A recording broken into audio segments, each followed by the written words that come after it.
Welcome back to the Historical Society podcast. This is episode 20, Ancient Civilizations and Women, Babylonian Empire. Thank you so much for joining us. Were originally going to dive into our Pathways of Healing podcast, but we had to kind of move things around. And so we're going to do another episode in our ancient history deep dive. And so, just to kind of summarize, we're doing this because we want to understand our present culture and understand how we got here. So we're looking back into time, and a lot of times the reality is, even if we don't know this history, it is impacting us. So why not take the time to learn it?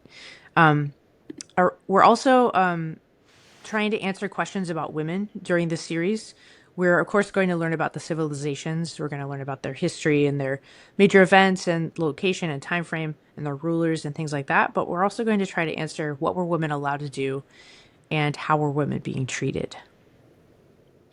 Okay, so my sources for today, really quickly, it's just going to be World History Encyclopedia, which you can find online for yourself at worldhistory.org. Also, a giant book by TK and Smithsonian called History from the Dawn of Civilization to the Present Day, and www.history.com. And lastly, a world history textbook entitled The Webs of Humankind, A World History by J.R. McNeill. Okay, so let's dive in. So the history of Babylon, the city, and the empire. In our last exploration of ancient civilizations, we looked at the Akkadian Empire, which existed around 2300 BCE to 2150 BCE, and we learned about Sargon the Great, who conquered Sumerian city-states and folded them all into his empire. After his death, this empire began to fall apart. There is some thought that a severe drought, along with the instability caused by his death, led to another round of war in the region, where people fought to control their own territory or the territory of others. War, temporary peace, and war again was a common cycle in this time period, with herding peoples making war against city-states, kings of city-states conquering other city-states, and rulers attempting to end one empire and start another. So there's this random text that was found that is actually a poem describing that drought. It's called The Curse of Akkad, and I'm just going to read a couple lines. It describes what the scene was like by someone who was living in that time frame. It says, "For the first time since cities were built and founded, the great agricultural tracts produced no grain." And then if we go to the very bottom of the poem, it says, "He who slept on the roof died on the roof. He who slept in the house had no burial. People were flailing at themselves from hunger." So that's kind of like a, what do you call it when you're like there? What is it? It's like a first person account Oh, I see what you mean. Yeah. through the eye. Yeah. So it's somebody who was like there living through it, Yeah. having seen it, First, firsthand experience. yeah. Yeah. Okay. So now to Babylon. The city of Babylon was actually founded near the beginning of the Akkadian Empire, around 2300 BCE. It was located about 50 miles south of modern-day Baghdad and was positioned along the Euphrates River. It's possible it was close to the city of Akkad. However, nobody actually knows the exact location of Akkad. They just assumed they were nearby because of the descriptions of the cities, and they were both on the Euphrates River. The first time Babylon grew in great power was under a ruler named Hammurabi, whose reign lasted from 1792 to 1750 BCE. Being a descendant of the semi-nomadic Amorites, his name comes from both the Amorite language and also the Akkadian language. Hamu meaning family in Amorite, and Rapi meaning great in Akkadian. And Akkadian was the everyday language of Babylon. So, Hammurabi conquered city-states and kingdoms to the north and south of the city, Assyria, Larsa, Ashuna, Mari, forming another empire, making Babylon now the center of power and trade for that region at that time. After his death, his son lost control of the northern region of the empire and saw his territory shrink to that of a local kingdom. However, during Hammurabi's reign, he orchestrated the construction of an irrigation system, city fortifications, and temples to worship Babylon's patron deity, Marduk. Which I think sounds like Mukduk from the Office episode. I thought that was kind of funny. Kara, I didn't actually know about that. About what? About that Office episode. I didn't remember that. Oh, yeah. You brought it up a couple days, so now every time I hear something that sounds like Mukduk, I think it sounds like, Marduk. Anyway, okay. So Hammurabi was also famous for establishing one of the earliest written and most complete legal codes, the Code of Hammurabi. The code was discovered in 1901 by Jacques de Morgan, a French mining engineer. Jacques led an expedition that was to ancient Persia. This area was more than 250 miles from Babylon, and there they actually uncovered the stele of Hammurabi, on which was chiseled the code. The stele had been broken into three pieces, most likely transported there as a spoil of war in the 12th century BCE. This stele was carved from a single 4-ton slab of diorite that measured 7 feet and 5 inches tall. On the top section of the slab is a 2.5-foot relief carving of Hammurabi, receiving the law from the Babylonian god of justice, Shamash. And beneath that, 282 edicts were chiseled in cuneiform script. What's And a so, stele? sorry? What is a stele? Um, oh, Siri thinks we're talking to her. That was weird. A stele is basically it's this giant thing that it's like a giant column. So Okay. it's 7 feet and 5 inches tall. It's this huge thing. So it's some type of like I mean I could look up the exact definition for you, but that's how it's described in this scenario. So it's just like a giant column that's has stuff on it. um yeah. Okay. Any other questions? Is it made of stone? It is. It's made of some type of diorite, which I'm not sure. I'm assuming that's a stone. It said it was like really difficult to chisel, so it must be like a really hard stone. Yeah, and it's huge. It's weighed 4 tons, which is yeah, it's nuts. Um, and I think it was like a black stone. Mm. It's very like imposing. Okay. Yeah. Um, okay, so kind of delving a little bit into that code of the laws that were written on the stone. Um, I wanted to talk a little bit about how that relates to our past episodes. So in episode 12 and episode 19, we discovered that, or we talked about once the rise of city states occurred, the patriarchal system emerged. And women were then considered property of men and controlled. Women once enjoyed more freedoms prior to the development of city states, like in Catalhoyuk, in parts of Iberia, and Britain and Scandinavia, which we discussed in episodes 5 and 12. But now rulers wanted more people for their armies and to make them wealthier through production and taxation and dominate large swaths of land. So they pigeonholed women into that little box where they had to stay in that role. And what we'll see through history and we've seen this, obviously, like I was just saying, going from that Neolithic time to this time now in the Bronze Age, moving up close to the Iron Age, the patriarchal systems have become a little bit more strict as we move along, and we'll kind of see that. It's going to get interesting when we get up to Greece. It's a little surprising, actually. So, I was just doing some research for this, and I ran across this summary of a BBC Two presentation by Dr. Amanda Foreman, who is an author and historian. And I felt like she painted a really clear picture for me of what the patriarchal system looked like by looking at the Hammurabi Code, the Code of Hammurabi. And so if you wanted to Google this, her presentation was called The Ascent of Women, Is Gender Inequality Man-Made? And she believes the answer to that question, is it man-made, is definitely yes. And that it's not a natural phenomenon. Meaning like women are supposed to be, subordinate. Okay. So she mentions, and this is something I had never really heard of before. There's this cone. They look like little cones, based stone cones. And on the cones in cuneiform was written like different laws. So this was sort of I guess people had tried this concept of inscribing objects with laws before the Code of Hammurabi.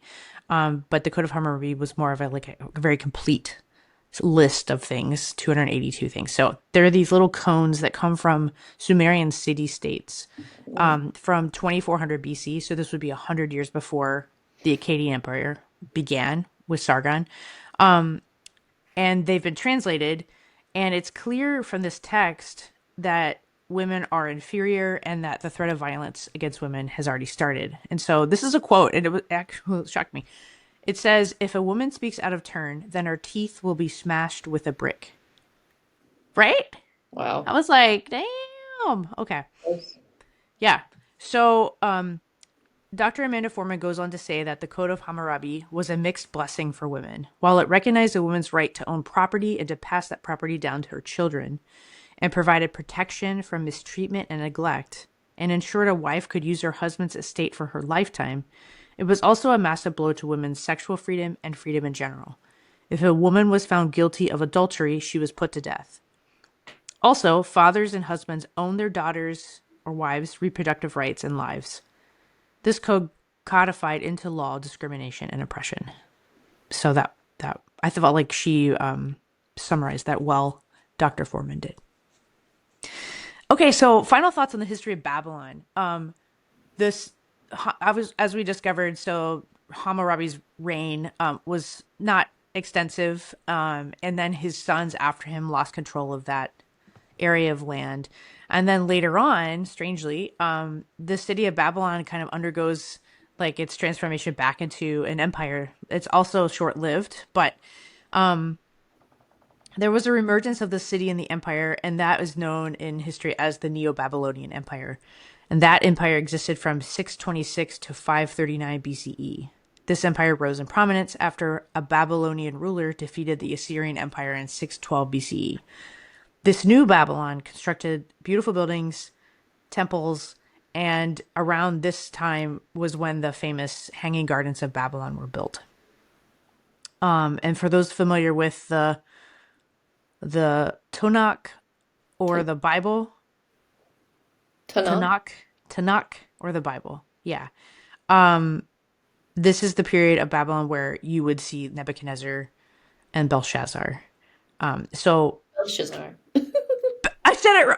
Belshazzar. I said it wrong again. I even wrote down how to say it, and I know. It's I like good think I to get your pronunciations. yeah I like sometimes will write the pronunciations by the words, so I have a better shot at actually saying it properly. But what's funny is some of these. I mean, I can't blame it on this though because I mispronounce words all the time. I was gonna say I can blame it on my Sunday school because we would just kind of like go with the flow with what we thought the words how we used to say them. Yep. Belshazzar, not Belshazzar. Belshazzar. Yeah. Um, yeah, so those names mean something to me because from Sunday school, you learn about Nebuchadnezzar like going crazy and eating like the grass or whatever. I don't know. And then Belshazzar's feast was where the hand wrote on the wall and like the destruction of Babylon happened. And That's there's from a classical music piece, yeah, Belshazzar's Feast. right. I played that. Is that's the one with like a I don't know. huge offstage brass, right? I can't remember but yeah, it was a bigger piece. I think it has choir too because I feel like they actually say the I have bad memories from it because it was around that time in New York that we played it. oh yeah. Nothing in particular. I just did not like being there after everything went south. Yeah, makes sense. Um, who is that by Bartok? Walton? Bartok? Bartok? I can't remember. Yeah, I can't remember. I'll look it Yeah, I up. remember it's creepy. It has like choir, I think, and they actually say there's like that. I don't know if it would have been so if this would have been in Babylonian, was it be like Akkadian? Like there's this phrase that is written on the wall and then it's translated like basically the scales have shown you're wanting or something like that and your time is up. But Fun. Belshazzar, yeah. Walton. Belshazzar. Walton. Walton. It was Walton. Okay. Yeah. Um, yeah, I remember I was studying to play that. I was studying the score when you and I were on our way to see the U.S. Open. Hmm. On the train in Queens, I think, and yeah, Yeah, I forgot about that. Yeah. score with me. Yeah. Weird what sticks in your memory. Yeah. Well, so this was that time frame. This is when that happened. This is when those people lived. Okay, so that empire, the Neo-Babylonian Empire, it was a short-lived empire as it was conquered by the Persian king Cyrus the Great in 539 BCE. And I'm planning on, so you've heard me mention two other like empires. I'm planning on trying to talk about the Assyrian Empire and then the Persian Empire as well at some point. So, all right, So, what was life like? So, from our study on the Akkadian Empire, we know that there were all these class structures, the stratification of, you know, the totem pole of how things went within a kingdom. The top class was always going to be the one designated as elites or the nobility. And then you have like the clergy, the priests and the priestesses, and then you have an upper class, a lower class, and then slaves. And as you go down that totem pole, people lose all rights. And in these societies, because they were patriarchal, women were always second class to men.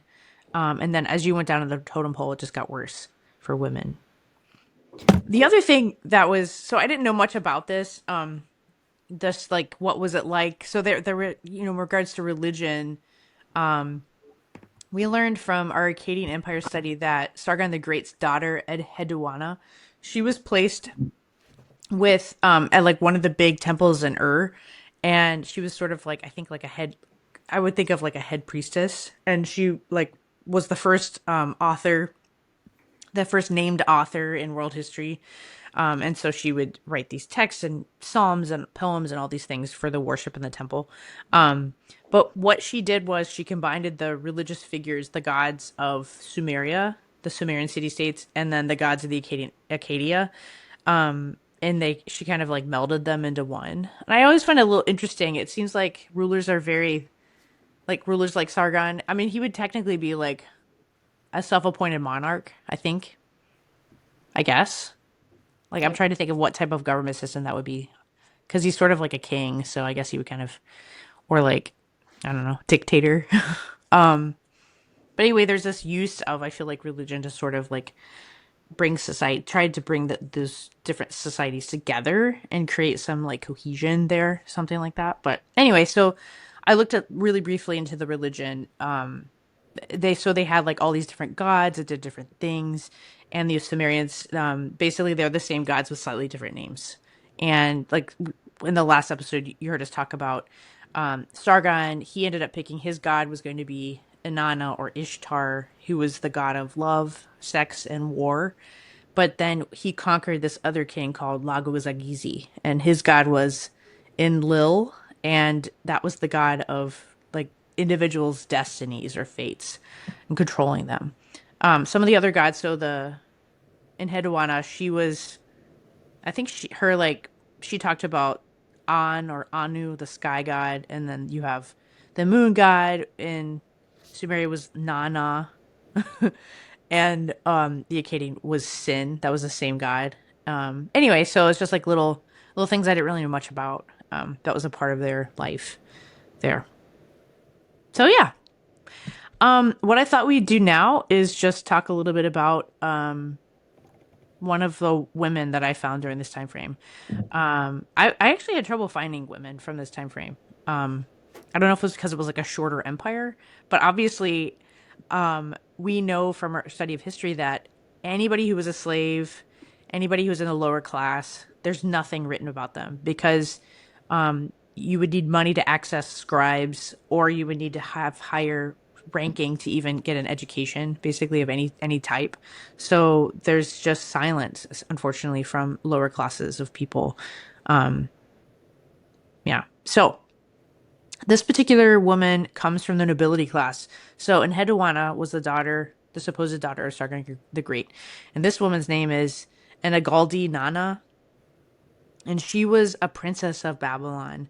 She was the predecessor of the daughter of Nebuchadnezzar the First. Her father was Nabonidus,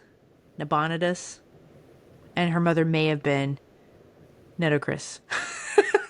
I feel like I'm just making up words, just pulling out words. Yeah. Yeah. So her father was not Nebuchadnezzar. It's possible she was the granddaughter. That's what I read of Nebuchadnezzar the First, I believe. Okay. So a little bit about her.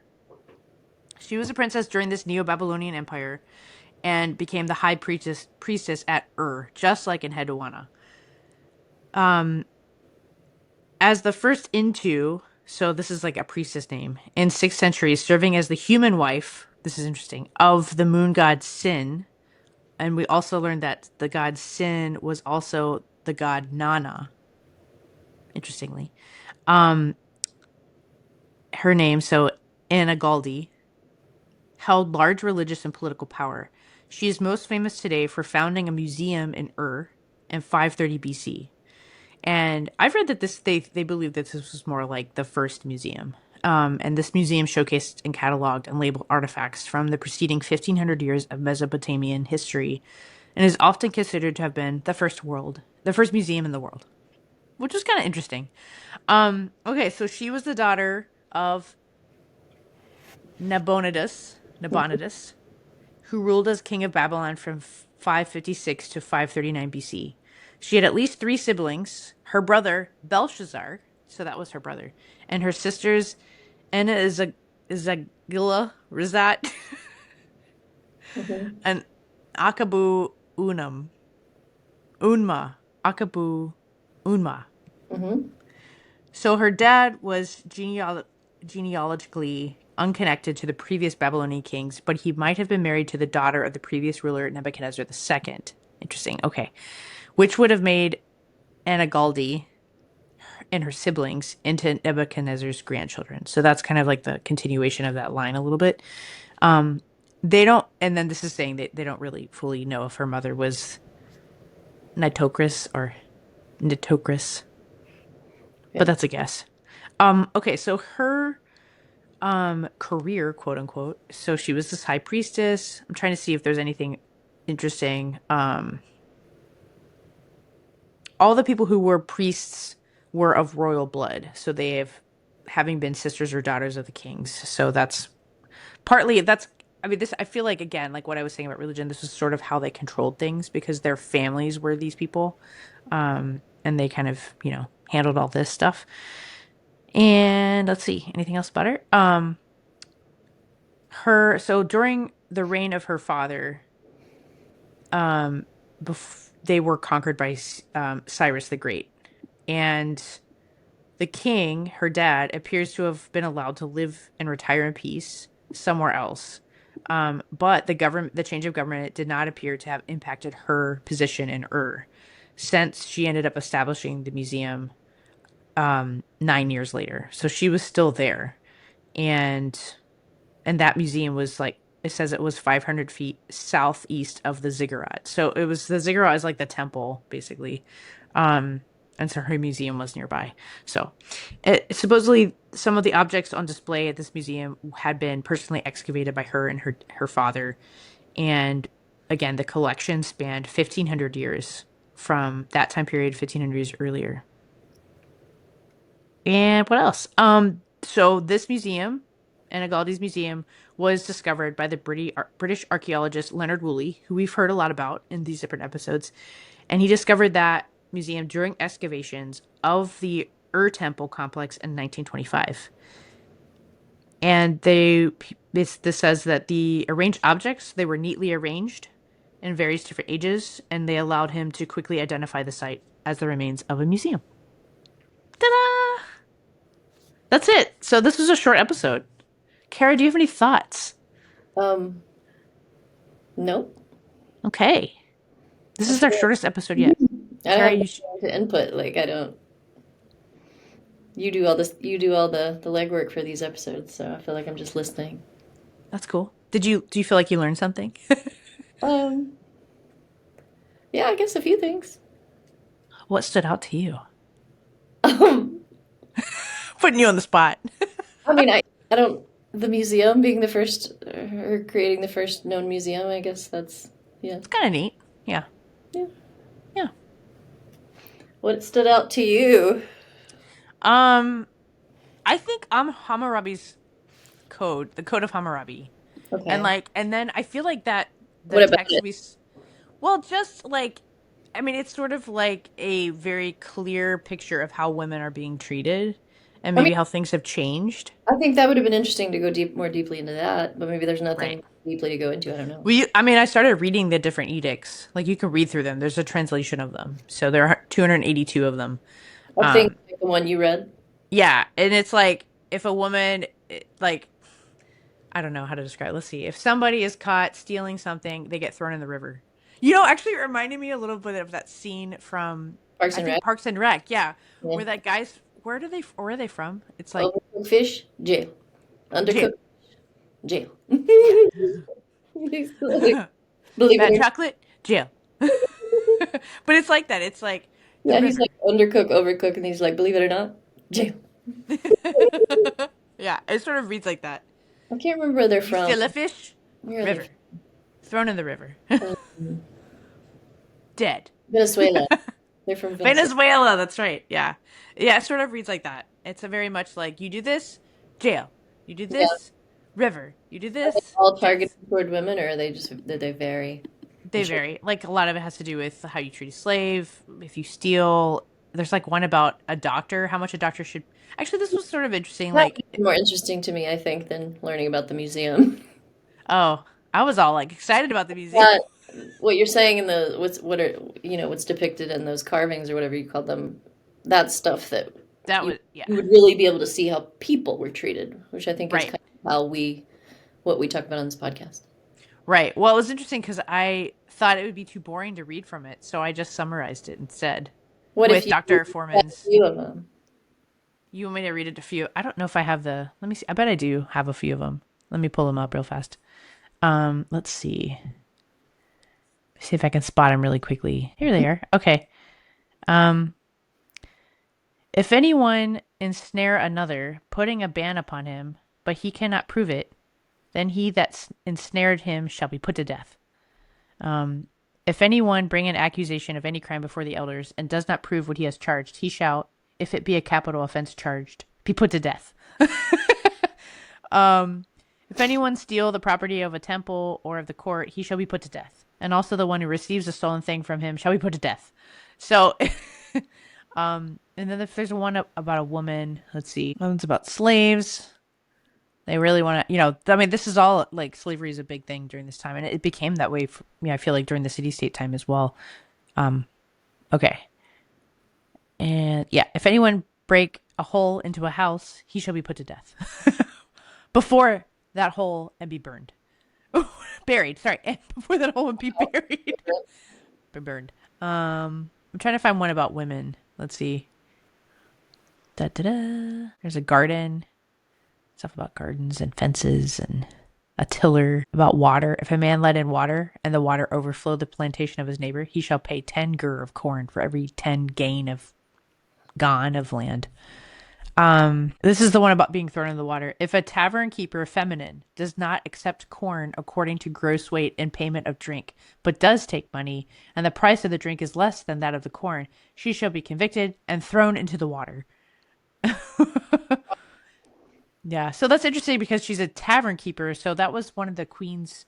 I forget her name is Queen Kubaba. I think she was started off as a tavern keeper and ascended up into like queen status, like king, like the ruler of that city state. Yeah, this is really long. If a man's wife be surprised with another man, I think like caught having sex with, that's how it reads.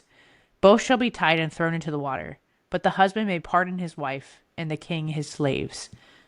So it gives the man an option. I mean, I think I read today that in like the Assyrian Empire, if a man was convicted of a crime, he could actually have his wife punished instead of himself. Like it gets worse. So, anyway, is That's this not, good enough? I mean, I don't. You feel like, yeah, I guess so. I don't Yeah. know. I feel like those weren't exactly examples like the other ones you gave, but Well, yeah. I mean, this one talks about if a man take a wife, she bear him no children, and he intended to take another wife. If he took his second wife and brings her into the house, the second wife shall not be allowed equality with his wife. So it's like how to have two wives and make sure that there's a hierarchy. wow. If she has not borne him children, then her mistress may sell her for money. What? Let's see. I mean, some of this does protect women. Like that's what Dr. Foreman was saying. Like it's a mixed bag. If a man take a wife and she be seized by disease, if he then desire to take a second wife, he shall not put away his other wife, who has been attacked by disease, but he shall keep her in the house which he has built and support her so as long as she lives. So like there's some like level of like protection, But quote he gets unquote. another wife because But he she's. gets to have a second wife. Yeah. This seems really messed up. All these seem really messed up. Like I know. black critical thinking. Yeah, this one is if the wife of one man on account of another man has their mates, her husband and the other man's wife murdered. So if one wife of one man has the husband of the other man murdered, I guess they're both impaled. I don't know. Okay. It's Sounds like weird. a fine episode. Yeah. Yeah. So Well, that sounds lovely. anyway, so it's sort of, yeah, it's just stuff like that. I wasn't really planned to like, I didn't plan on reading these, so I don't have any like number 207. This is the one I wanted to read. So, I guess this your synopsis overall, though, from this episode, from the Babylonian Empire, where do you see women at during this time frame or toward the end of it as it concluded? well, I mean, they basically there's this patriarchal system where men have the power. Basically, women are second class citizens. I mean, there are some rights for women, like they can own property. We have a princess. There's a princess, yeah.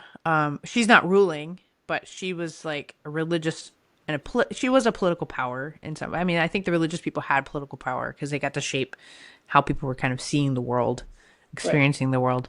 But that woman again was from the nobility class, so you couldn't, I don't. Special privileges, let's say. Yeah, yeah. I mean, there could have been mobility. I didn't actually research that enough, but we know from other earlier times, like the Queen Kubaba story, like she was not born into nobility. She ascended up from a tavern keeper up into the highest position. It's possible that that was possible still in this time. Eventually, I know that changes. Not, you know, in history, it does change. That you cannot do that. Yeah. But again, so like that other historian, Dr. Amanda Foreman, she was saying this is sort of a mixed bag because in some ways there are some things that protect women, but then they're still, dominated by the men, no matter what, as a daughter and as a wife. Yeah. And it's expected that you're married. Like you're not, Yeah. that's kind of expected. So yeah. Okay. So that's that. It's shorter and we'll keep doing this exploration of ancient civilizations. The thing I'm really excited about, I wanted to try to set this groundwork. I really am excited to dive into the Greek civilization, like early Greece, because, and then early Rome, or just Rome and Greece, partly because Western Europe, Western thought that flows into the United States is really grounded a lot in that Greek culture. And the sexism and the patriarchy is even worse there than it is now in this time frame. So and then a lot of that infiltrates into the thought of like classical education. A lot of times draws in from like Plato and Socrates and all these, philosophers and early thinkers from that time frame. And those types of things are kind of present as well. So that's what I'm excited about. I feel like we have to get through this stuff first because it sort of lays the groundwork and you see this slow push away from like the Neolithic time frame where we saw women who were queens and things like that into this time frame where women have are pushed and you have to be in these roles and this is all you have. Yeah. So yeah. Cool. Yeah. But thank you for listening and I'm not sure exactly what episode is coming next, but I appreciate you tuning in. So we'll see you next time.